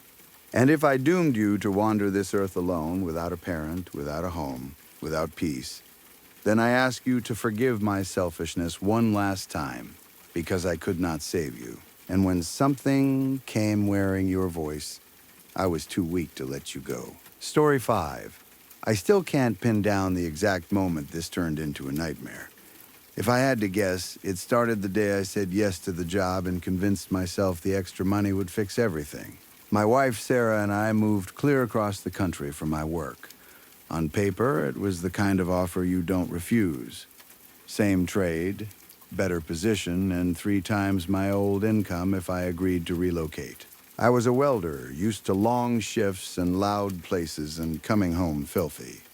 Sarah worked at a law firm back home. We had friends, routines, little spots we loved. We were the kind of couple who always had something going on, even if it was just dinner with people we'd known for years. Then, suddenly, it was just us in a town that felt like it had been built to be quiet. We talked about it for weeks before we made the move. Sarah tried to be supportive, and I tried to be practical. The deal was simple. I'd take the job, she'd come with me, and she'd find something once we were settled. We told ourselves it would be an adventure, a fresh start, a chance to build something better together. For the first few months, it almost worked. We unpacked our boxes, bought some new furniture, tried a few restaurants. We took drives through empty roads just to see what was out there. The house was decent, not fancy, but it had a little study Sarah liked and a yard she said she could turn into something nice. We laughed sometimes, even made plans. But that early energy didn't last. The town was small, the people were polite but distant, like they'd already decided we weren't staying long enough to matter. Everything fun ran out fast. The handful of stores, the same bars, the same faces. The weekends started feeling like long pauses between workdays. And the more bored we became, the more tense we got with each other. I could feel it happening, and I still didn't know what to do with it. Sarah couldn't find the kind of job she wanted. She picked up a little work here and there, but it wasn't her world. She missed her coworkers, her friends, her family. Some days she barely spoke. Other days she spoke plenty, but it was sharp, like every sentence was meant to prove a point. I started staying later at work, taking extra shifts when they were available, not because I needed the money. I already had more than we ever had before. But because it was easier than walking into the house and feeling that coldness hit me the second the door shut behind me. It was like the air inside was heavier than the air outside. There was this stretch of road on my drive home where the trees opened up and there was a wide shoulder. It was secluded enough that nobody bothered you. I'd pull over there almost every day and sit in my truck for an hour, sometimes longer. I'd smoke, stare out at the empty land, and think about my life like it belonged to someone else. When I finally did go home, I'd hope the lights were off. I'd hope she was asleep, or at least pretending to be. The worst part wasn't the arguments. The worst part was the way you can live with someone and still feel completely alone. I thought that was the low point. I honestly did. Then, a few months ago, Sarah sat me down and told me she was going to join an arts club. That was how she said it. An arts club, like it was something simple. She mentioned a friend from her old job who had moved to this area years ago and was part of it. I didn't ask a lot of questions. If I'm being honest, I was relieved. The idea of Sarah having something that wasn't me, something that might bring her back to herself, sounded like the best thing in the world. At first, it seemed like it worked. She started going out more, coming back with color in her cheeks. She started humming while she did dishes. She started dressing differently, not just nicer, but with a kind of confidence she hadn't had since before we moved. She'd talk about projects and builds and inspiration, and I would just nod along, grateful for any sign that she wasn't drowning in misery. But then her happiness shifted into something else. She was cheerful, yes, but there was also this private edge to it, like she had a secret that made her feel powerful. She stopped explaining anything. If I asked where she went, she'd say, out, and that would be the end of it. If I asked who was there, she'd say, people, like I was being nosy for wanting to know. One night I asked her, as casually as I could, what they actually did in the club. We were in the kitchen, and I remember it clearly because the overhead light made her eyes look darker than usual. She gave me this look that didn't match the moment at all. It wasn't annoyance. It was bitterness, like I'd insulted her. Her mouth tightened, and for a second she looked like she might say something cruel. Then her expression changed completely, like someone had flipped a switch inside her. I will sign you up, she said, and her voice had this strange brightness to it. And you will see. It caught me off guard so much I didn't even respond right away. I laughed awkwardly, like she was joking. She didn't laugh back, but she did soften again after that, and she went back to being warm, almost sweet. From that point on, my life improved in a way that didn't make sense. Sarah started calling me at work just to ask how my day was going. She hadn't done that in years. She started making these big dinners, not just edible meals, but the kind of meals you set the table for, like company was coming. My favorite movies would already be on when I got home. If I casually mentioned I was in the mood for something, it would show up the next day like she'd read my mind. The weirdest part was how exact it was. It wasn't that she was paying attention to things I said out loud. It was like she was reaching into my head and pulling out what I wanted before I even understood it myself. I started stopping at that empty stretch of road again, but for a different reason. I'd sit there and cry, not from sadness, but from this confused relief. I'd stare at my hands on the steering wheel and ask myself what had changed, what I'd done right, why she was suddenly acting like she loved me again. The intimacy came back too, and it wasn't just back. It was intense, almost unreal. Sarah looked at me like she couldn't get enough of me. She touched me in little ways throughout the day, like she wanted to keep a physical connection at all times. It should have felt like we'd been given a second chance. But the better things got, the more uneasy I became, because it didn't feel earned. It felt like something had been traded. I took a pay cut voluntarily, stepping away from overtime so I could be home more. I told myself it was what I'd wanted all along, but part of me also wanted to keep an eye on things even if I didn't admit it. And then there were the changes in Sarah. They weren't subtle.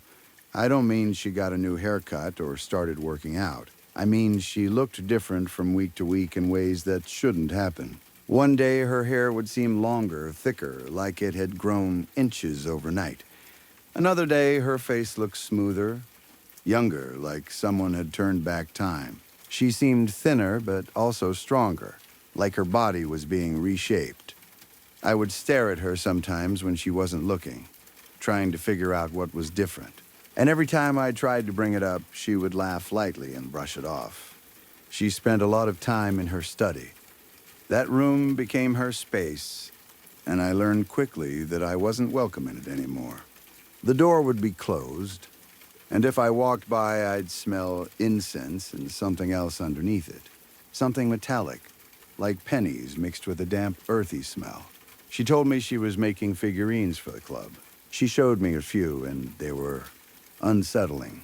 They were dark little shapes, not quite animals, not quite people, with twisted limbs and faces that looked half-finished.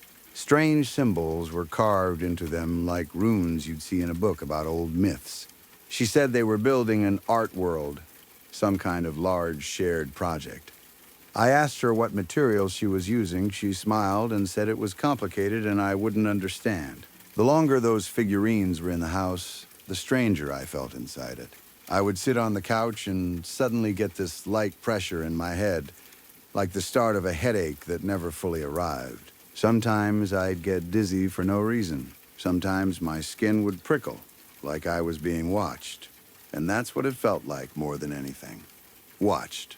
There were evenings when I'd walk past the shelf where she kept them, and I could swear they had turned slightly, like they were facing the room.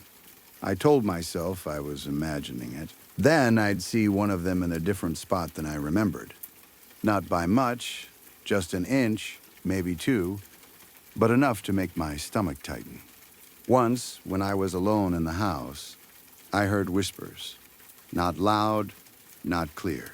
More like breathy voices just beyond understanding, as if a conversation was happening on the other side of a wall. I walked through every room, checked every window, even looked outside. Nothing. When Sarah came home, I didn't tell her. I didn't want to sound insane, and I didn't want to ruin the fragile peace we'd somehow found. My world stayed like that. Perfect on the surface, wrong underneath, until it collapsed last week. It started with a simple moment. We were in the kitchen, and I took her hand across the counter. I told her how happy I was, how grateful I felt.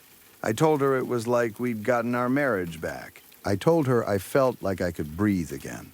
She smiled at me, and her smile was full and calm, like she'd been waiting for me to say it. "Maybe it's time you met my friend Thalia," she said. The name landed strangely in my ears. Thalia. It didn't sound like someone from around here. It didn't sound like anyone I'd ever heard of.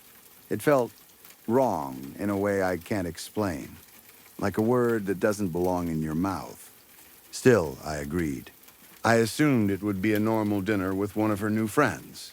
I suggested we go out to a restaurant, thinking it might be easier and less awkward. Sarah insisted Thalia would come to our house. She told me her friend was extremely private. She said she didn't like public places. She said it like it was normal. Then she told me the time. Friday night. Midnight. That should have stopped me. That should have made me ask what kind of person schedules dinner at midnight. But I didn't. I had been living in this strange happiness for months, and it had made me careless. I was so focused on not losing it that I ignored every warning my body gave me. Friday came, and from the moment I woke up, Sarah acted like I was in the way. She wouldn't let me near the kitchen at all. If I tried to step inside, she would move in front of me, smiling, her eyes hard underneath it. "I will get everything ready," she said. "You go to town and have fun." It wasn't a suggestion. She wanted me gone.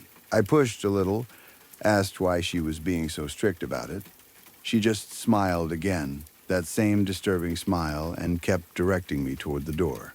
I finally gave in. I told myself she was planning something special and didn't want me to ruin it. So I went into town and spent the day like I had nothing to worry about. I went to bars, drank, talked to strangers, walked around aimlessly. It felt like being a kid with money in his pocket and nowhere to be. Every time I checked my phone, it was almost midnight. I got home just before 12. Sarah opened the door, and I stopped in the doorway like I'd hit a wall. She looked younger. Not well-rested younger. Not good makeup younger. She looked like someone had taken 20 years off her body. Her skin was smooth in a way I hadn't seen since old photos. Her posture was straighter. Her eyes were bright and hungry. A cold shiver ran through me, sharp and immediate, like my body recognized danger before my mind did. "Come in," she said, and her voice was almost too excited. "She's almost here." The house didn't look like our house. It looked like a set for a romantic party. Flowers everywhere, incense burning in corners and on shelves, the table loaded with food, more than 2 people could ever eat. Then I noticed something small and impossible. Sarah had a missing tooth, one she'd chipped years ago and eventually lost. We'd joked about it, talked about getting it fixed, never did. It was back. Before I could even ask her what was going on, there was a soft tap at the front door. I glanced out the window. No car, no headlights in the driveway. We lived too far out for someone to walk up casually from the road, especially at midnight. Sarah clapped her hands like a child. "She's here," she said, and grabbed my arm, dragging me to the door. The moment she opened it, the air changed. That's the only way I can describe it. Something about the temperature and the smell and the silence shifted, and my stomach dropped with that sick certainty you get when you realize you've stepped into something you can't step back out of. "Philia, welcome," Sarah said brightly. The woman standing there was beautiful. Not in a normal way. Not in a way you see on the street. It was the kind of beauty that doesn't make you relax. It makes you tense because it feels manufactured for a purpose. She had a red dress with black jewelry that looked expensive, heavy, set with dark stones that caught the light like they were alive. Her hair was so black it almost looked like it absorbed the porch light instead of reflecting it. She looked past Sarah and straight at me. "Hello, Sarah," she said, but she didn't really sound like she was speaking to Sarah. Her attention stayed on me, and her lips curved into a polite smile that didn't reach her eyes. I remember thinking her eyes were light blue when she first stepped inside, clear and icy. "Can I come in?" she asked in a soft voice that felt carefully controlled. I heard myself say, "Of course," even though my throat felt tight and my hands were already sweating. The second she crossed the threshold, it was like someone turned the volume down on the world. The room dimmed around the edges. The air felt thick. My thoughts slowed, and it reminded me of being drunk, except I hadn't had enough to feel like that. We went to the dining table. Sarah sat beside Philia instead of beside me. That alone made my skin crawl. It was such a small thing, but it felt like a message, like I had been placed where I belonged. My knees wouldn't stop shaking under the table. I tried to hide it by planting my feet, but the tremor kept going like my legs were trying to run without me. Philia barely looked at Sarah. She watched me, not flirtatiously, not warmly, like I was being studied. Sarah brought out serving trays I had never seen before, heavy metal ones with lids that looked too fancy for our kitchen. She lifted the covers, and steam rolled up in thick waves. Inside was meat, red, rich, cooked perfectly, and rare mushrooms arranged like a high-end restaurant plate. The smell hit me hard, sweet, earthy, and intense. My mouth watered even as my stomach turned. Sarah never cooked red meat. She barely liked it, and she definitely couldn't cook like this. The dish looked like it came from a world-class chef. Sarah and Philia stared at it for a second like they were holding themselves back. Then they started eating. They didn't eat like people having dinner. They ate like they were starving, forks scraping, chewing fast, swallowing like they couldn't get it down quickly enough. Their eyes were focused on the food like nothing else in the room existed. I picked up a piece with my fork and brought it to my mouth. The texture was unreal, tender, and perfect. The taste was the best thing I'd ever eaten, and that made it worse because it felt like the food was trying to convince me. Sarah looked at me with a strange expression, almost amused. "How is it, honey?" she asked. "It's lovely," I said, but the words came out thin. They both laughed softly, like I'd said something funny without realizing it. I couldn't swallow. My throat wouldn't do it. My body refused, like something deep inside me knew it was poison, even if it tasted like heaven. I chewed until my jaw hurt, and when I thought they weren't watching, I spit it out into my napkin and hid it. I kept pretending to eat, moving food around my plate, cutting pieces, lifting bites, putting them down. They didn't pretend. They devoured everything. When they were finished, Sarah leaned back and sighed in a way that made my stomach lurch. "We should get more meat next time," she said. The sentence sounded wrong in her voice, like she was repeating something she'd been taught to say. Thylia produced a bottle of wine. Sarah opened it quickly, like she already knew what was expected. Thylia didn't even thank her. She just watched me. Sarah poured 3 glasses. The wine was thick, almost oily, a dark red that clung to the glass. When she set it down in front of me, the smell was overpowering, sweet, like rotten fruit and honey mixed together. They moved to the living room, and I followed because I didn't know what else to do. When we got there, I realized the armchairs were gone. We'd had 2 armchairs in there, I remembered them clearly. Now there was only the sofa, and it forced us to sit closer than I wanted to. The fireplace was lit. I couldn't remember lighting it, and I didn't remember buying that much wood. Thylia lifted her glass, and as she did, I caught her eyes again.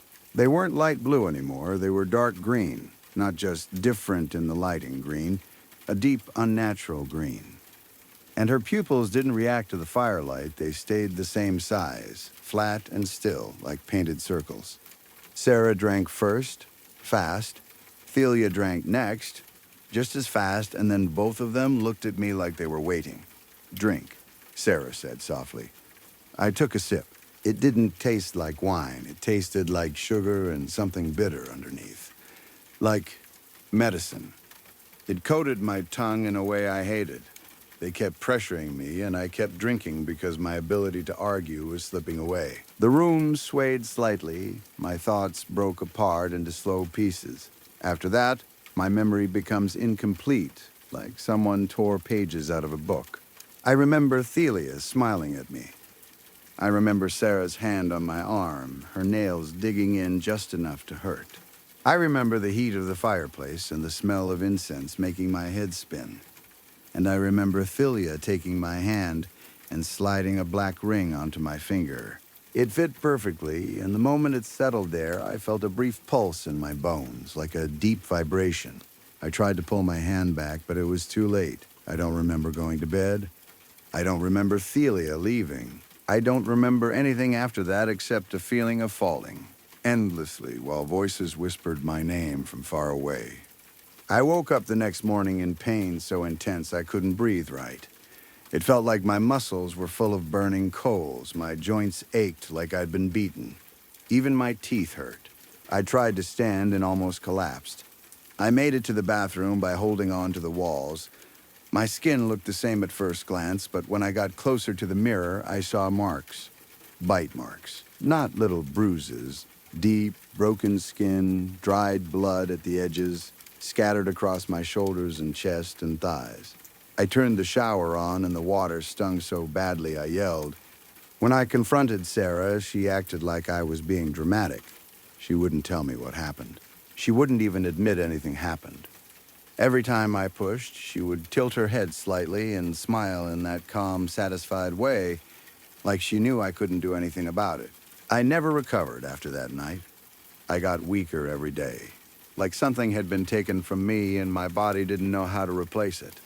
My hands started trembling at work. My appetite disappeared. Food tasted dull, like cardboard. My skin looked dull too, and my face looked older, more tired, like I'd aged in a week. The nightmares were constant. I'd see Thylia standing in a corner of a room, half in shadow, just watching. I'd wake up with my heart racing, sure I'd heard someone whispering in my ear. Sometimes, even when I was awake, I'd catch her in the corner of my vision. If I turned fast enough, there was nothing there, but the feeling stayed. And the voices started. At first, it was just faint, like thoughts that weren't mine. Then it became clearer, taunting, amused, asking me if I enjoyed my dinner, telling me I was going to hell, laughing in a way that didn't sound human. At night, I began getting sleep paralysis almost every time I fell asleep. I'd wake up unable to move, my eyes open, my chest tight, and I'd feel like someone was in the room with me. Sometimes I'd hear footsteps. Sometimes I'd feel weight on the mattress beside me. The ring wouldn't come off. I tried soap, oil, ice, twisting until my finger turned purple. Nothing. The band didn't even shift. It was smooth black, cold to the touch no matter how warm my skin was. One morning, I realized I didn't even remember putting it on that finger. I could have sworn it had been on the other hand when I fell asleep. Sarah started going out again like nothing was wrong. She would leave with a spring in her step, looking younger and younger, while I sat in the house feeling like I was rotting from the inside. Finally, on a day when she was gone, I forced myself to get help. It took everything I had to get dressed. I couldn't drive, my hand shook too badly, my head felt too foggy. I made it to a taxi station and told the driver to take me to a private hospital in another town. I thought doctors would see the bite marks, run tests, tell me I'd been poisoned or drugged or infected with something. They ran the tests. They found nothing. No drugs, no alcohol in my system, no major injuries. They acted confused, then skeptical. When I tried to show them the bite marks, the doctor leaned in close, stared at my skin, and then looked back at me like I was trying to waste his time. "There's nothing there," he said. I felt my stomach drop. I grabbed my own arm and pointed, frantic, insisting they were there. The nurse watched me with that careful, guarded expression people use around someone they think is unstable. The blood work came back with the final insult.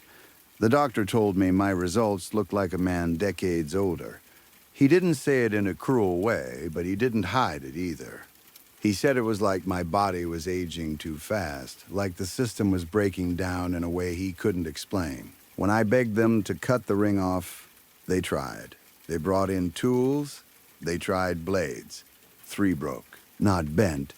Broke, like the metal had hit something harder than it should be. They stared at the ring after that with a different kind of caution. By then, I could tell what they thought. Schizophrenia, delusions, stress, a man cracking under pressure, a marriage falling apart, and a mind inventing monsters to explain it. I kept insisting I wasn't crazy, but then I started seeing her even there. The hospital staff wore masks sometimes, and with the masks on, it should have been impossible to recognize anyone.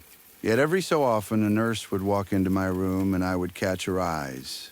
Those same eyes, watching from behind the mask. One day they were light blue. The next day they were dark green. Today, one of them smiled at me while checking my IV, and the smile looked too familiar, too pleased. And the ring keeps moving. I know it sounds impossible, but I know what I saw. I fell asleep with it on one hand. I woke up and it was on the other. Same finger, different hand, like it was playing with me, like it was reminding me it could do whatever it wanted. Sarah hasn't called. Not once. The hospital tried to contact her, and when they finally reached her, she told them she didn't know who I was. She denied ever being married to me. She said they had the wrong number and hung up. I keep replaying that midnight dinner in my head, trying to find the moment where I still had a chance to walk away, trying to understand what Sarah traded and to whom. Maybe she really did get what she wanted. Another chance, a younger face, a fresh start. She used to talk about her wasted life back when we first moved here, when she was angry and lonely and didn't know what to do with it. Maybe she found someone who promised to undo it. And maybe the price was me. At night, when the ward is quiet and the lights are dim, I can hear whispering in the corners of the room like I'm back in that house with those figurines watching me. Sometimes I swear I smell incense. Sometimes I smell that sweet, earthy meat again, and my stomach twists in fear and hunger at the same time. I don't know what Thelia is. I don't know what Sarah became. I only know that something came into my home when Sarah opened the door, and it hasn't left. It followed me here. It's inside my head, inside my blood, inside this black ring that won't break. And if the voices are telling the truth, that midnight dinner wasn't the beginning. It was the moment they decided I belonged to them. Story 6. I have always been interested in the occult and the paranormal. I don't know if that interest came from what happened to me as a child or if I was already the kind of kid who was drawn to strange things. Maybe both are true. But when you grow up in a town that is over 200 years old, inside a house that feels almost just as old, ghosts do not feel like something distant. They feel possible. They feel like they could be standing just outside the door, waiting for you to notice them. I was very young when most of this happened, so I know some memories may not be perfect. I lived in that first house from the time I was around 3 until I was about 9. Some details are clear in my mind, and some are foggy. That is the problem with childhood memories. They stay with you in pieces. A hallway, a smell, a dream, a shadow, a feeling in your chest when you know something is wrong, but you are too young to explain why. The house itself had a history none of us really understood. I don't remember anyone telling me who lived there before us. I don't remember any detailed stories about the people who built it or died in it or left it behind. But I remember the way it felt. Old wood, cold corners, rooms that seemed quiet in a way normal rooms are not. It always felt like the house had been awake longer than any of us and was still watching. Across the street from our house was an old funeral home. By the time we lived there, it was no longer being used as one. My dad bought it because he was a pastor and wanted to turn it into a church. To adults, that probably sounded normal enough. A building that used to serve one purpose would now serve another. A funeral home becoming a church. Death becoming worship. Maybe even hope. But to me, it was terrifying. I had terrible dreams about that funeral home. Not just once or twice. It happened again and again. I was so young that I can only remember a few of them clearly now. But the ones I do remember still bother me. When my grandpa passed away, I had a dream about him. In the dream, he was driving a car, and I was with him somehow, though I don't remember if I was sitting beside him or watching from somewhere else. He was talking to me, but I could not understand what he was saying. His mouth moved, but the words were muffled and wrong, like they were coming from underwater. His face looked strange, too. Not exactly evil, but twisted in a way that made me afraid to look at him. Then he drove straight toward the old funeral home. I woke up scared and confused, too young to know what to do with that dream. I remember feeling like the funeral home had taken something from me, or maybe like something inside it had wanted my grandpa. Another dream stayed with me even more strongly. In that one, I was running away from my family. I don't know why. I just knew I had to escape. I found an attic and decided I would live there alone, hidden away from everyone. For a little while in the dream, it felt safe. Then my parents changed. They became evil somehow. Their faces were still their faces, but their eyes were wrong. They found me in the attic and chased me out. The chase led me across the street into the funeral home. Inside, the place was endless. Every hallway seemed longer than it should have been. Every corner led to something worse. I turned one way and saw an evil shape waiting for me. I turned another way and saw something else. No matter where I ran, there was another figure, another presence, another thing blocking my escape. I remember waking up with the feeling that the funeral home was not just a building. It was a place that could trap you. Those are only the dreams I still remember. I can't imagine how many others I had and forgot. When I finally got my own room in that old house, I thought it would make me feel grown up.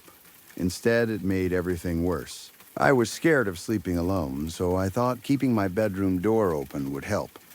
I thought if I could see the hallway, I would feel safer. If something happened, I could call for my parents. If I got scared, at least I would not feel shut in. But leaving the door open made the darkness outside my room feel even bigger. That was the first time I remember seeing the tall man. I woke up during the night and saw him standing in my doorway. He was very tall.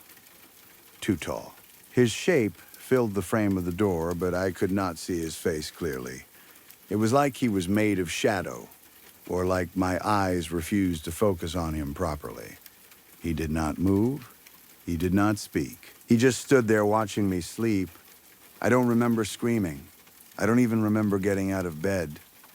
I only remember seeing him and feeling terror spread through my entire body. The kind of fear that makes you go still because even breathing feels dangerous. Another time, I was lying in bed just starting to fall asleep when something touched my back. It felt like a hand, not a blanket shifting, not my shirt moving, a touch. Clear enough that I knew something had reached out and placed a hand against me. I froze, every part of me locked up. I was so frightened I could not move for a while. I don't know how long I stayed like that, waiting for it to happen again. Eventually, I must have either fallen asleep or forced myself to get up because the memory ends there. But I never forgot that feeling. A hand where no hand should have been. After living in that old house for a while, we moved to a newer house in a different neighborhood just outside town. I thought the scary things would stop once we left the old house and the funeral home behind. I thought whatever had been wrong was tied to that place, and once we were gone, I would be normal again. I was wrong. The new house had 3 floors: the main floor, the upstairs, and the basement. All the other bedrooms were upstairs, but my bedroom was in the basement. At first, I thought that was kind of cool. It felt like having my own space away from everyone else, but that feeling did not last. The basement also held bins of old toys that had come from the funeral home building after my dad bought it. They were toys that were no longer being used, and instead of throwing them away, we kept them stored downstairs. At night, those toys would go off by themselves. Not just one time. Not just one toy. It happened often enough that I started to dread nighttime. I would be in bed trying to sleep, and suddenly I would hear music from one of the bins, or a mechanical voice, or a toy making animal sounds. Sometimes it was quiet at first, then louder. Sometimes it happened in the middle of the night when everyone else was asleep. The worst part was that some of those toys did not even have batteries in them.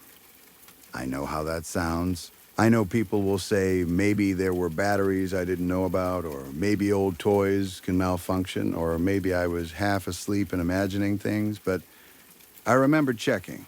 I remember knowing some of them had no reason to make sound, yet they did. One morning, I was getting ready for school and ran up the basement stairs to the main floor. When I reached the top, I turned around for some reason and looked back down. The tall man was there. He stood at the bottom of the stairs, just looking at me. Again, his face was not clear. It was like staring at a person-shaped hole in the air. I could tell he was watching me, even without seeing eyes. He did not chase me, he did not speak, he simply stood there in the basement where I had been sleeping. I ran up the rest of the stairs crying so hard I could barely talk. When I explained what happened, my parents searched the entire basement. They looked in the rooms, behind things, around the bins, everywhere. Of course, they found nothing. That made everything worse. If they had found something, even something normal, maybe I could have understood it. A person, an animal, a coat hanging in a strange place. But there was nothing. Just an empty basement and my family looking at me like I had scared myself over nothing. I started to think I was crazy. Nobody believed me and I could not prove anything. When you are a kid, being afraid is already hard. Being afraid while everyone tells you there is nothing to fear is worse. It makes you doubt yourself. It makes you wonder if your own eyes are lying to you. But the tall man was only the beginning. After many nights of being terrified in the basement, I switched bedrooms with my older sister. She didn't mind taking the basement room because it made it easier for her to sneak people in without getting caught. I was just relieved to be upstairs with everyone else. I thought maybe sleeping on the same floor as my family would help. For a little while, it did. Then one night I woke up in my new room with the strong feeling that someone was watching me. It was not a dream feeling. I was awake. I knew where I was. I knew the room. But there was a presence near my closet. I could feel it so strongly that I did not even want to turn my head toward it. The closet door was closed, or mostly closed, I think, but the feeling coming from that area was awful. I was too scared to stay there, so I got out of bed and went down the hall to my younger sister's room. She was half asleep when I asked if I could sleep in her room, and she agreed in that sleepy way kids do, not really understanding what is happening. Her bed was positioned sideways, facing the door. I lay down facing the open doorway, trying to calm myself. The hallway beyond her room was dark, but not completely. There was enough light to see the door frame. That was when I saw hands slowly grab the side of the doorway. Not all at once, slowly. Fingers wrapped around the edge, one hand on one side. Then a head leaned into view. It was a girl. She had long black hair, and her head was completely tilted as she looked into the room. She was not standing normally in the doorway. She was peeking around it in this unnatural way, with only her head and hands visible. She was staring directly at me. For 1 second, we made eye contact. The moment that happened, she pulled herself back out of sight incredibly fast. Her hands and head disappeared from the doorway like something had yanked her away. I wanted to scream, but I didn't. I held it in. I turned away from the door and faced the wall. I don't know how, but eventually I fell asleep. I never told anyone that night. I already knew nobody would believe me. They would say it was one of my sisters. They would say I was dreaming. They would say I was still scared from the basement and making things up. But I know what I saw. It was not one of my sisters. I didn't know who that girl was. There were other things, too, not always inside the house. One night, I was babysitting 2 kids who were somewhat close to my age. Our parents had gone out together, so it was just the 3 of us at my house. We decided to play a game outside in the big backyard. One person would have a flashlight, and the other 2 would run around. If the light landed on you, you were out. It seemed fun at first. Normal kid stuff. Running around in the dark, trying not to get caught by the flashlight beam. Then we looked up at the house. The upstairs window that belonged to my parents' room had curtains covering it. A few minutes earlier, those curtains had been open. Nobody else was home. Nobody could have closed them. All 3 of us noticed. I know we did. There was this moment where we all understood something was wrong, but nobody wanted to be the first to say it. So we went back inside and pretended we hadn't seen anything. That was something I learned to do a lot as a kid. Pretend not to notice. Pretend not to hear. Pretend not to be scared. Eventually, my family fostered a girl for a while. I mention her because she was the first person who made me feel like maybe I was not crazy. One day, she told me something that happened to her in our house. She said she had gone to use the bathroom and saw a tall man standing in the corner of the hallway. Then he walked toward her and walked through her, not around her, through her. She described it so clearly. The tall man in the hallway, the way he moved, the way he was not a real person, not in the normal sense. When she told me that, I felt something inside me shift. Because it was not just me anymore. All those times I had been home alone and heard footsteps in the basement. All those times I saw shadow figures and tried to convince myself I was tired or imagining things. All those times I felt watched and said nothing because I knew nobody would believe me. Suddenly they did not feel so isolated.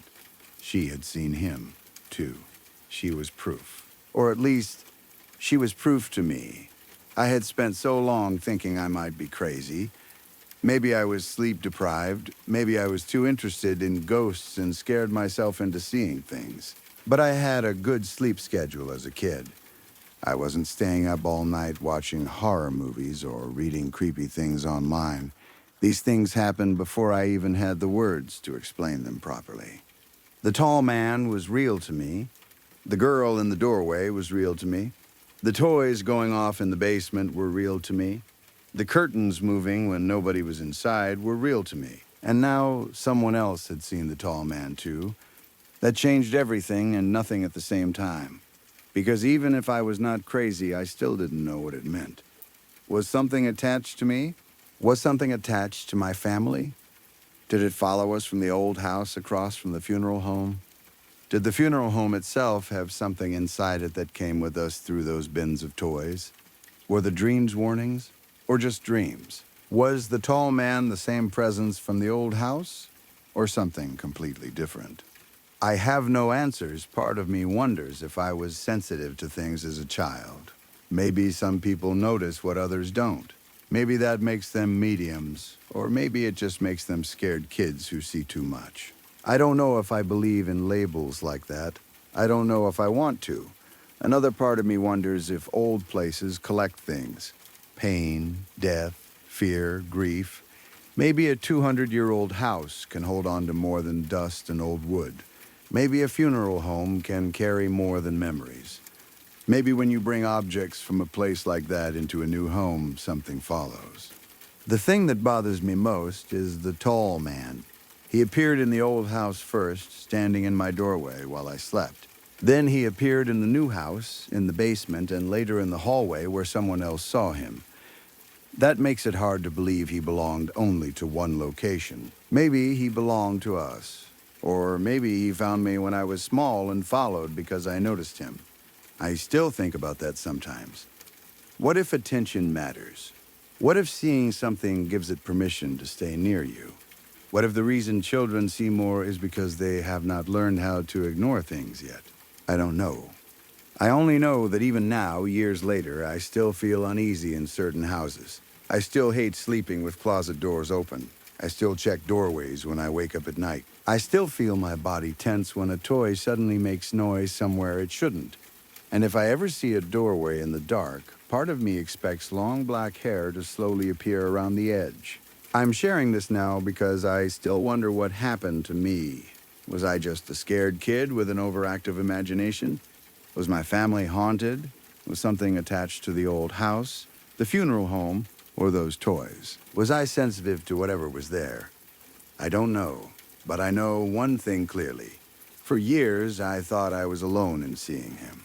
Then, someone else saw the tall man too. And that is the part I can never explain away.